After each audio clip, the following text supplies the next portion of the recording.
So today I'm going to be styling this hair and then also giving you guys like my, what will be 1 month review of this hair. So I got this hair May 25th. And today it's currently June 28th. So yeah, this is a 1 month review. This is the color of it. This is a pre-colored wig. I know it looks a hot mess right now, but we're gonna get it together. This hair has been giving me a little bit of problems, which is such a bummer because I really love the color of it. But I'm going to tell you guys my thoughts and opinions about it later on in the video. This wig is from Klaiyi Hair. Already done off camera was install the wig, so this is not a glueless wig install. I actually did the little wig hack that I showed in my previous video where I applied this wig using only eyelash glue. So if you guys haven't seen that, I will post that video in my description box. You guys can check that out if you guys are interested in trying this. I've been doing this a lot lately just because I really like the result of it. As far as customizations for this wig, I did go in and bleach the knots. I cut a little bit of layers here on the side and I did have to pluck it. So yeah, I'm just gonna let you guys watch me do this and then I'll be right back.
Okay, so on to the details of this hair. I'm just going to read the description of the color directly from the website. So this is their brunette auburn copper 13x4 lace frontal reddish brown hair color wig. It's got kind of like a lot going on, and I get it. They probably didn't really know what color to describe this wig as, because honestly it fits the description of every color that they have in the title for it. But we're just going to go with like a reddish brown auburn hair color. You guys can tell me which color more you think this looks like, because I'm a little bit confused myself. But regardless of however it's worded, I do really love this hair color. That's one of the things that I will highlight about this wig, that is done to perfection. Also, I got it in 26 inches, and 26 inches is actually the longest length that you can get this wig in, and it comes in a water wave texture and body wave, and I got the body wave hair texture. This wig is $389.55. Of course, you're not going to pay that price because they do have like little coupons on the website and all that good stuff. That is pretty much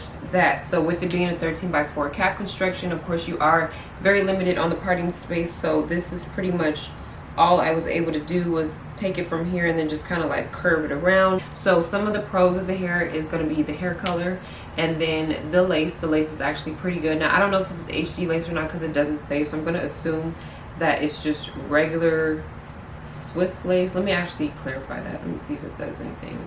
No, it really doesn't. It just says a 13x4 lace front wig, but I can tell it's not HD lace. It must be just regular standard Swiss lace. The cap size on this wig is 22 to 22.5 inches, which is their average cap size. Now I am normally a 22-inch wig size, but I find with this wig that it runs a little bit on the bigger side for it to be considered like an average cap size, because it means that it's supposed to be like a one size fits all. But I do have a little bit of bulkiness, mainly on this side. Like there's a little bit of a lump right here, but as long as I keep the hair curled, then you kind of really can't tell. But if I were to straighten this hair, then it would be super obvious. I do have the straps adjusted pretty tight in the back so that it could fit me, because like I said, the cap on me is a little bit roomy. So if you are a small cap size like me, that's just something to take into consideration. It's not like a perfect fit. I would say that if you do get this knowing that it's not a perfect fit for a small head size, you will have to glue this wig down. Like I said, I just did my little wig hack that I did in my previous video, and I used eyelash glue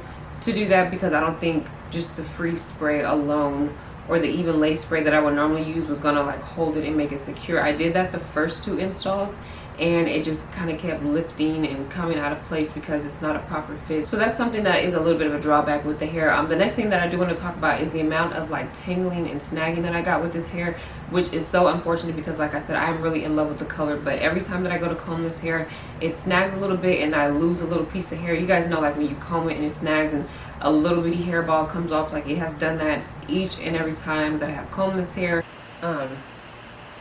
See, this is what I'm talking about. Another little ball of hair that comes out when I comb it. Let me see, hold it this way so you guys can see it.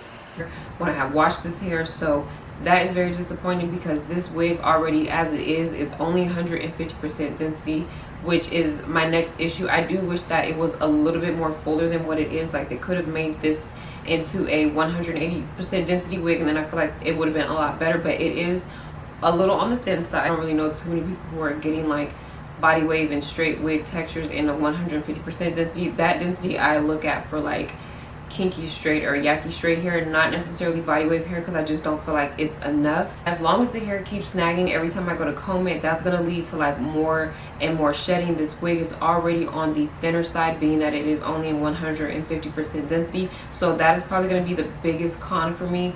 Not something I care too much for. Like I said, I've been having this wig for a month.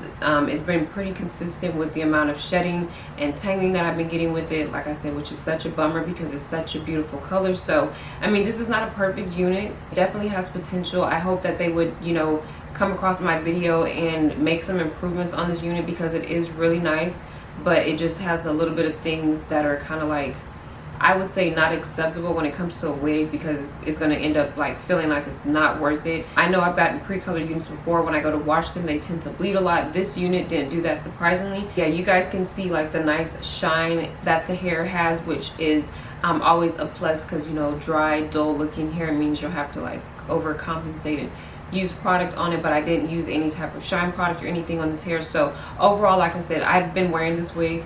I've had it for a month. This is my personal opinion and experience about the hair. If you guys are interested in it, I will go ahead and link it down below in my description box. I keep wearing it because I like the color. I just don't like how the hair is like acting. If there's anything that I missed or you guys have any additional questions, you guys can feel free to leave them down below. As always, thank you guys so much for watching, and I'll see you guys next time.